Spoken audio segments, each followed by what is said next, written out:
Nah kita ngobrol tentang informasi dasarnya dulu Pak. Tentang kandang di sini.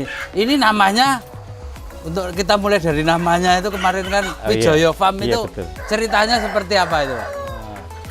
Wijoyo itu adalah nama mertua saya. Jadi nama mertua saya itu Sari Mulyo Wijoyo. Kalau untuk jumlah ayam Pak yang di sini itu ada berapa dan jenisnya apa saja? Total keseluruh yang ada di kandang 360-an. Ya.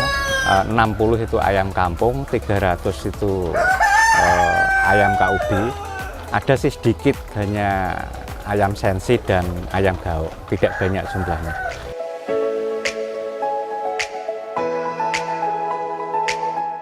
Jadi kalau saya lihat di sini kan ukurannya hampir sama Pak. Iya. Ini mulai masukkan DOC-nya itu bareng, jadi kita ngomong 300 lah yang KUB ini. Iya. Ada 3 tahap kemarin itu. Oh 3 tahap. Jadi saya memang memulainya dari yang kecil dulu, saya coba dulu ingin tahu seperti apa sih ayam KUB. Karena ya memang saya memulai dari yang kecil dulu. Saya mulai dari 100 DOC 1 blok.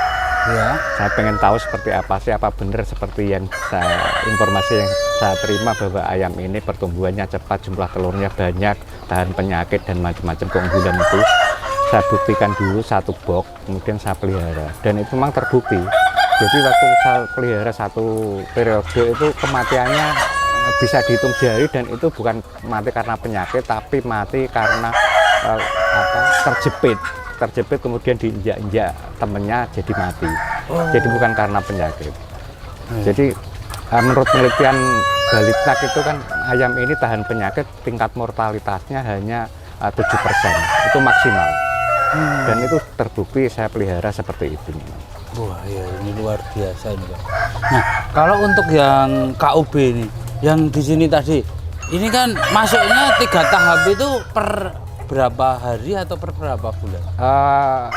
Selisihnya hampir 4,5 bulan waktu itu. Jadi saya memelihara 1 periode itu sampai 4 bulan setengah. Dia sudah mulai bertelur. Kemudian saya coba lagi 1 box lagi dari DOC juga. Iya. Dan sampai sekarang ini. Iya. Akhirnya jadi sebanyak ini ya? Iya, terus tahap ketiga juga demikian. Saya pelihara selang 4 bulan setengah lagi, saya periode ketiga. Karena saya kenapa bertahap, nantinya kalau ini akhir, ini masih ada. Ini akhir, ini belakangnya masih ada. Oh, jadi dibagi jadi terus 3 produksinya kontinu, akhirnya tidak terputus. Iya. Nah, ini berarti kita ngomong bagian kandangnya ini jadi berapa bagian ini? Ini yang 1 di sini. Iya. Di sini 2, ini hitungnya 2 atau 1 yang di sini? Di belakang kandangnya ada 2 tipe. Satu tipe panggung seperti ini tipe panggung. Iya. Kemudian yang ini adalah tipe postal. Oh. Karena lantai tidak panggung dia. Jadi ada 2 tipe. Kalau jenis kandang itu ada 3. Iya. 1 kandang brooding untuk DOC mulai umur 1 hari sampai 1 bulan. Iya. Kemudian yang kedua itu kandang pembesaran. Iya. Itu dimulai dari umur 1 bulan hingga 3 bulan. Nah kalau pembesaran ini kan sebenarnya 3 bulan terus kita panen. Untuk pembesaran diambil dagingnya. Iya. Kemudian kalau kita mau lanjut untuk menjadikan induk, kita seleksi. Kita seleksi pembesaran yang umur 3 bulan tadi, yang posturnya bagus, fisiknya bagus, bulunya mengkilap, pertumbuhannya cepat, dia besar, itu bisa kita seleksi jadikan induk. Iya. Terganggu kalah dengan ini. Bentar. Habis makan kenyang malah dia Enggak, ada yang bertelur biasa. Oh. Keluarin telur terus mereka saut-sautan kalau mereka gitu. Oh. Jadi ini suasana pagi kayak gini ya? Iya. Menyenangkan sekali ini. Sampai mana tadi? Sudah pembesaran itu bisa kita seleksi menjadi induk, kita pilih yang terbaik dari ayam yang kita besarkan. Kemudian lainnya bisa kita jual sebagai pedaging. Yang kita seleksi, hasil seleksi yang terbaik inilah nanti kita jadikan calon induk, kita pelihara lagi. hingga nanti mulai produksi umur 4,5 bulan dia sudah mulai bertelur. Tetapi untuk usia yang segitu itu telurnya masih kecil. Kalau orang biasa masih tembian, indukan masih tembian, telurnya masih kecil, itu belum kita tetaskan. Kalau menurut standar Balitnak, telur layak ditetaskan itu minimal 36 gram. Tetapi untuk saya usahakan minimal 40 gram. Itu DOC-nya akan lebih besar. Di proses breedingnya untuk penetasan itu rumitnya apa sih? Bedanya kalau dengan breeding ayam-ayam biasa itu bedanya apa sih? Sebenarnya untuk breeding penetasan itu sama ya, kita butuh waktu 21 hari. Hanya mungkin seleksi sebelum masuk mesin tetas itu telur kita seleksi dulu. Pilih telur yang bentuknya tidak bulat, tidak lonjong seperti itu. Kemudian beratnya kita timbang sesuai standar. Kemudian kita bersihkan supaya menghindari bakteri-bakteri dari kotoran tadi, kita bersihkan. Baru kita masuk ke mesin tetas, nanti 21 hari dia akan menetas. Langsung bisa dimasukkan ke kandang atau butuh perlakuan khusus? Setelah menetas kemudian kita masukkan ke kandang brooding tadi, kandang brooding tadi dengan diberikan pemanas. Karena ayam pada usia itu belum bisa menyesuaikan dengan lingkungannya, utamanya suhu. Jadi kita harus yang memberikan panas sesuai kebutuhan ayam itu. Ya, di saat itu ayam itu butuh suhu kisaran 33 sampai 35 derajat. Dan itu untuk pemanasnya kita gunakan lampu pijar. Berarti ada kontrol suhunya di dalamnya? Termostat ya, kita pakai termostat. Oh, pakai termostat. Yeah. Nah, kalau untuk ayam KUB-nya, Pak, ini kita tertarik untuk ayam KUB-nya ini berarti setelah masuk ke kandang, istilahnya tadi kan ke kandang breeding, ke kandang brooding. Dari kandang brooding itu untuk masuk ke kandang biasa itu di umur berapa?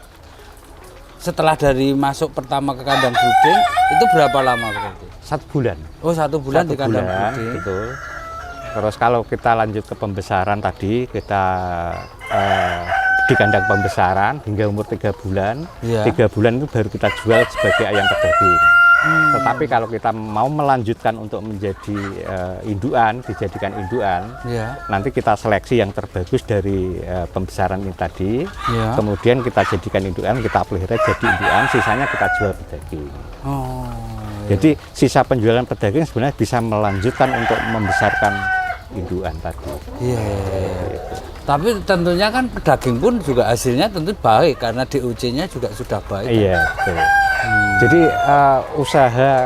usaha di peternakan ayam itu kan katakanlah ada 2 jenis ya, katakan breeding, jadi pembibitan, atau yang kedua pembesaran. Jadi cukup berhenti di pembesaran saja. Atau bisa jadi kedua-duanya. Untuk yang DOC itu mulai dijual di umur berapa, Pak? Berarti? Sebenarnya saya lebih senang menjual umur yang setelah minimal 10 hari. Karena di usia 10 hari ini banyak peternak yang tidak memahami manajemen untuk menjadikan fondasi dasar ayam supaya dia sehat tadi dengan pemenuhan nilai nutrisi yang baik, kemudian suhu yang dijaga yang baik, kemudian memasukkan banyak bakteri yang baik, menjaga menambahkan fit adiktif seperti ada enzim, kemudian probiotik, fitobiotik. Karena di usia itulah ayam itu mengalami pertumbuhan organ tubuh dan saluran pencernaan yang sangat cepat sekali. Kalau saat itu gagal, masa brooding itu gagal, itu akan berpengaruh sekali terhadap fase berikutnya. Fase berikutnya itu akan ayam itu pertumbuhannya akan lambat karena organ yang terbentuk tadi tidak sempurna, katakanlah gagal tadi, maka fase berikutnya kalau kita berikan makan juga tumbuhnya akan lambat. Dan itu tentu akan merugikan karena banyak pakan yang terbuang. Jadi Iya. tidak Tidak diserap, efektif, ya, tidak diserap dengan efisien. sempurna. Akhirnya pertumbuhan ayam habis pakan banyak, tapi ayamnya nggak gede-gede. Iya. Dan itu FCR-nya tentu saja akan tinggi. Iya, betul. Nah, Nah, berarti kan dari menetas sampai dipanen itu total waktu yang dibutuhkan 4 bulan berarti. 3 bulan. Oh, 3 bulan? Iya.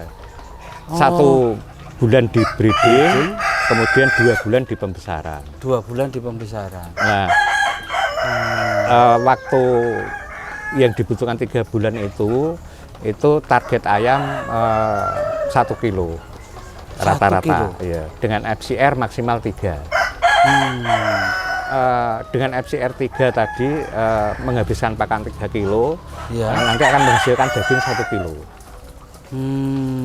Jadi 1 ekor ayam menghabiskan pakan 3 kilo, targetnya bobotnya minimal 1 kilo atau rata-rata 1 kilo. Oh, rata-rata 1 kilo. FCR yang saya katakan tadi 2,5 sampai 3, Iya. itu kalau kita bisa mengelola manajemen harga pakan itu di bawah 6.000, Iya. itu keuntungannya cukup lumayan. 6.000 per kilo. Ya, 6.000 pakan per kilo. Itu kalau FCR 3 berarti kan 6 kali 3 18. Iya. 18 ditambah DOC tadi, harga DOC itu kisarannya 6,5 sampai 700, maksudnya 650 sampai 700.000 per box 100 ekor, atau per ekornya 6.500 atau 7.500. Iya. Itu berarti ditambah 25. ditambah ya 18 jadi 25. Iya. Kalau harga jualnya masih katakanlah 35, Iya. itu kan masih ada selisih 10.000 per ekor. 10.000 per ekor. Nah, tinggal ngalikan berapa populasinya. Itu menarik. Kalau soal investasi, yang lainnya kan kayak seperti kandang itu tergantung masing-masing. Investasi ya, kalau itu kan investasi investasi tetap, artinya di luar kos tadi ya, di Iya. luar kos rutin. Iya. Itu variabel tetap dan Iya, tidak pada- tetap. iya. Kan, gitu.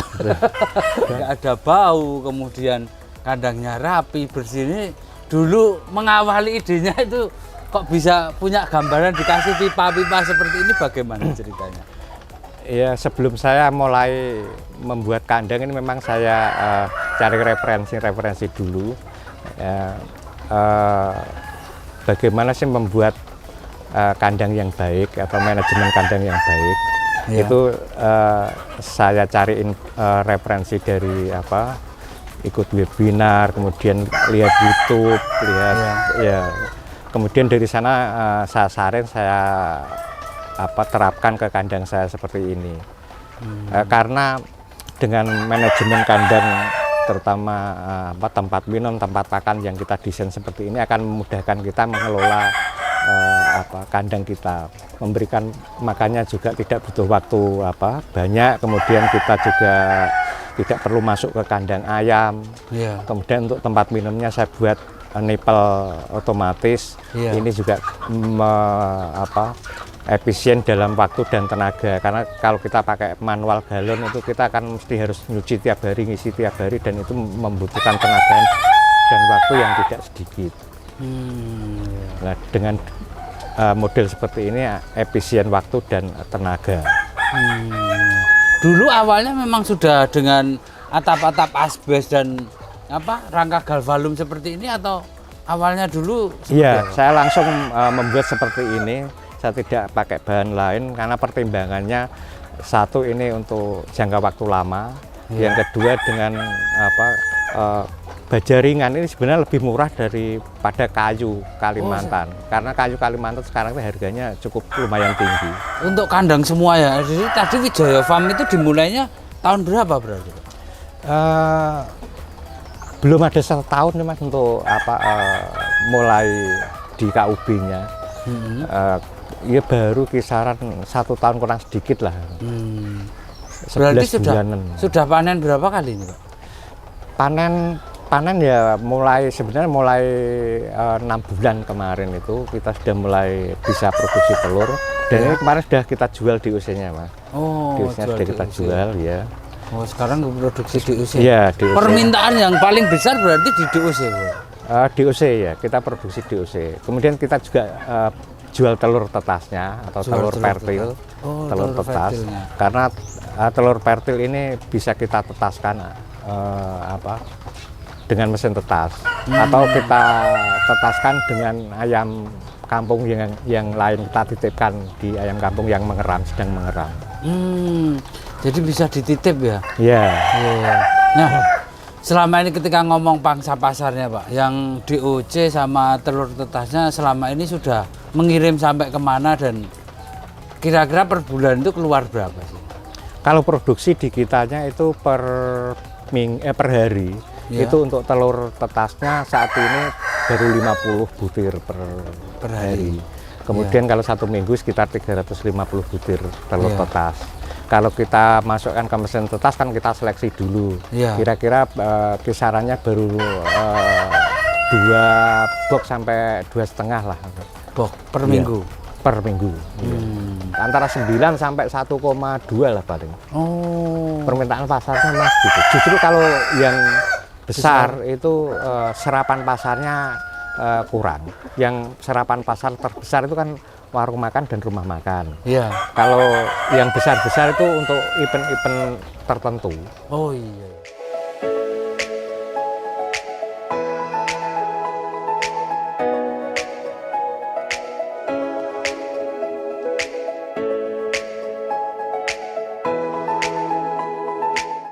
Manajemen secara umum jadi gini ya, kalau kita mau beternak itu yang pertama pilih DOC ya kualitasnya bagus. DOC bagus, pakan juga harus bagus. DOC bagus, pakan bagus, lingkungan juga harus bagus. Lingkungan harus bagus, manajemen juga harus bagus. Jadi itu yang saling terakhir terkait. manajemen terakhir itu manajemen apa itu? Manajemen pengelolaan kandang.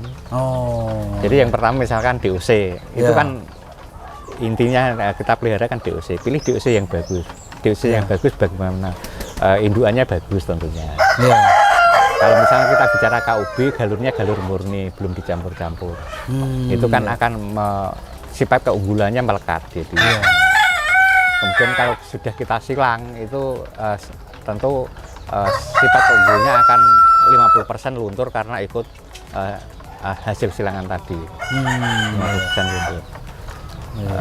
Jadi pilih DOC yang bagus. Sesuai dengan tujuan kita mau memelihara itu untuk apa? Untuk membuat induk, untuk membuat pembesaran atau upgrade induk atau apa itu dari DOC tadi. Setelah kita dapatkan DOC yang kita mau bagus, kemudian yang kedua adalah pakan. Pakan itu juga harus memenuhi nilai gizi. Tidak hanya jumlahnya yang banyak, tetapi nilai gizinya diabaikan, tidak boleh seperti itu. Tapi gizi dan jumlah harus sesuai kebutuhan ayam. Kemudian yang ketiga pakannya DOC-nya sudah bagus, pakannya sudah bagus, lingkungan ini ya. Lingkungan itu terkait dengan misalkan suhu waktu kita pelihara DOC tadi harus terpenuhi. Kalau itu suhu waktu DOC itu kan 33 sampai 35. Kalau nanti suhunya kurang dari itu, ayam tidak aktif untuk makan, dia hanya cenderung diam. Kalau dingin. Kemudian kalau terlalu panas, itu ayam juga aktivitasnya hanya minum saja. Jadi tidak makan. Kemudian DOC sudah bagus, pakannya sudah bagus, lingkungannya sudah bagus. Kemudian kita manajemen kandang. Artinya kita desain kandang sebaik mungkin, senyaman mungkin untuk ayam itu tinggal. Karena ayam nyaman, otomatis dia tidak stres. Itu imunnya juga akan baik. Tingkat kematian rendah, pertumbuhan jadi lebih baik ya. Seperti itu. Ya terima kasih Pak Heri atas waktunya ini. Dan informasinya ini luar biasa sekali. Terima kasih Pak Heri sudah diberikan kesempatan untuk belajar banyak tentang ayam KUB di Wijaya Farm. Nomor telepon dan nomor kontak dari Pak Heri nanti kita sertakan di deskripsi. Apabila nanti ada pertanyaan yang lebih mendalam, pengen ngobrol-ngobrol atau pengen main ke sini, bisa hubungi ke Pak Heri langsung. Begitu. Demikian, semoga video ini bermanfaat. Jangan lupa untuk like, komen, dan subscribe di channel Taniling TV. Dan jangan lupa download aplikasi Taniling di Play Store. Salam Taniling TV. Bisnis agri tak pernah mati.